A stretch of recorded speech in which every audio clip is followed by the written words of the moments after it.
ഉപ്പയെ കണ്ടിട്ടില്ലാത്ത കുട്ടിയായിരുന്നു. ആ സങ്കടത്തിൻ്റെ ആഴം എത്ര വലുതായിരിക്കും എന്ന് ആലോചിച്ചു. കുടുംബത്തിലുള്ള ആളുകൾ പറഞ്ഞു കൊടുത്തിട്ടുണ്ടാവും, ഉപ്പ ഇങ്ങനെയായിരുന്നു അങ്ങനെയായിരുന്നു എന്നൊക്കെ.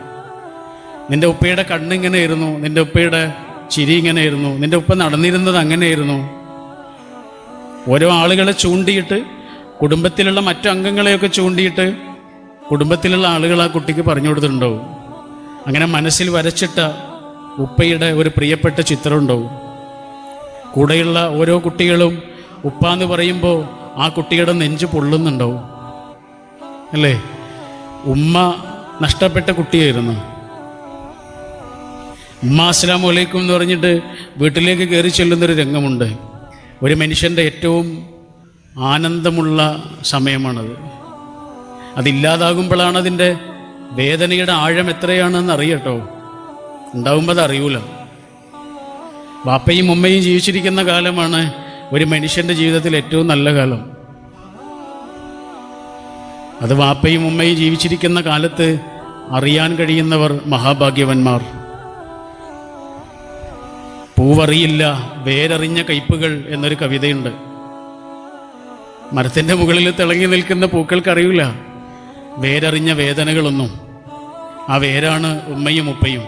അതില്ലാതാകുന്നൊരു അനുഭവത്തെക്കുറിച്ച് ആലോചിച്ചു നോക്കൂ.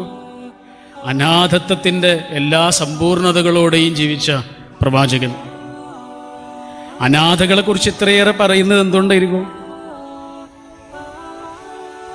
എത്ര തവണയാണ് പറഞ്ഞത്?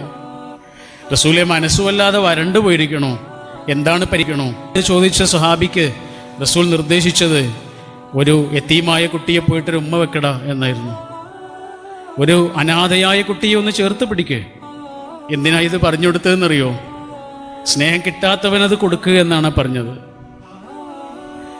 ആ കുട്ടിയുടെ കണ്ണിൽ കാണുന്നൊരു വെളിച്ചമുണ്ട്. നിന്റെ തലോടൽ അനുഭവിക്കുമ്പോൾ ആ കുട്ടി അനുഭവിക്കുന്നൊരു സുരക്ഷിതത്വമുണ്ട്. അതിൻ്റെ പേരാണ് സ്നേഹം. ഇതാരാ പറയുന്നതെന്നറിയോ?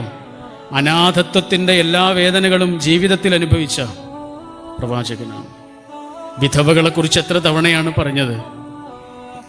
അസാഇ അലൽ അർമിലത്തി വൽ മസാക്കീൻ കൽ മുജാഹിദ് ഫീ സബീലില്ലാ. വിധവകളെക്കുറിച്ച് എന്തുകൊണ്ടാ? വൈധവ്യത്തിൻ്റെ വേദന എത്രയാണ് എന്ന് ആമിന എന്ന ഉമ്മയിൽ നിന്ന് റസൂൽ കണ്ടറിഞ്ഞിരുന്നു. റസൂലിൻ്റെ ഉമ്മ വിധവയായൊരു ഉമ്മയായിരുന്നു.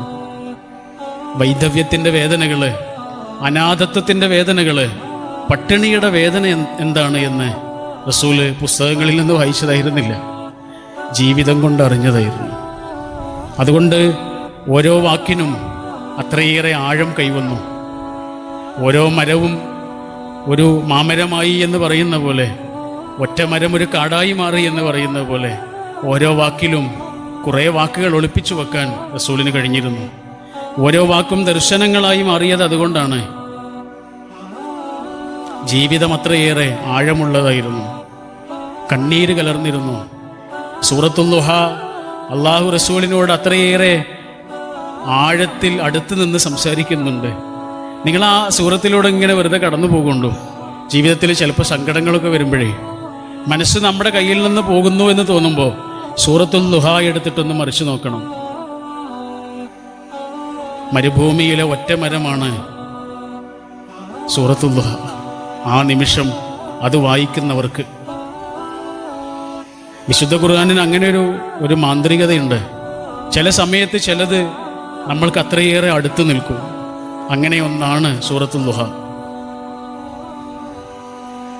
ആദ്യം റസൂലിനോട് റസൂലിൻ്റെ പഴയ കാലം പറഞ്ഞു കൊടുക്കുക. അനാഥനായിരുന്നു നിങ്ങൾ, പക്ഷേ നിങ്ങളെ ഞാനാണ് സനാഥനാക്കിയത്.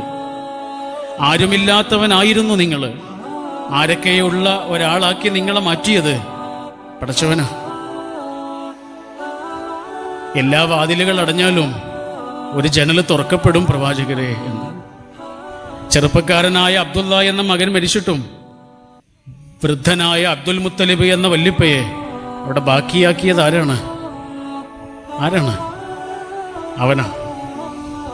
അതാണ് അനാഥനായിരുന്ന നിങ്ങളെ സനാഥനാക്കി എന്ന് പറഞ്ഞത്. എല്ലാ വാതിലുകളും അടഞ്ഞിട്ടുണ്ടാവും, പക്ഷേ ഒരു ജനൽ, ഒരൊറ്റ ജനൽ നമ്മൾക്ക് മാത്രമായി തുറക്കപ്പെട്ടിട്ടുണ്ടാവും. നമ്മളിപ്പോഴും വാതിലിൽ ചെന്നിട്ട് മുട്ടിക്കൊണ്ടിരിക്കുകയാണ്. അള്ളാഹു പറയുന്നത് ജനലിലൂടെ രക്ഷപ്പെടാനാ. അതാണ് സൂറത്തുൽ ളുഹ.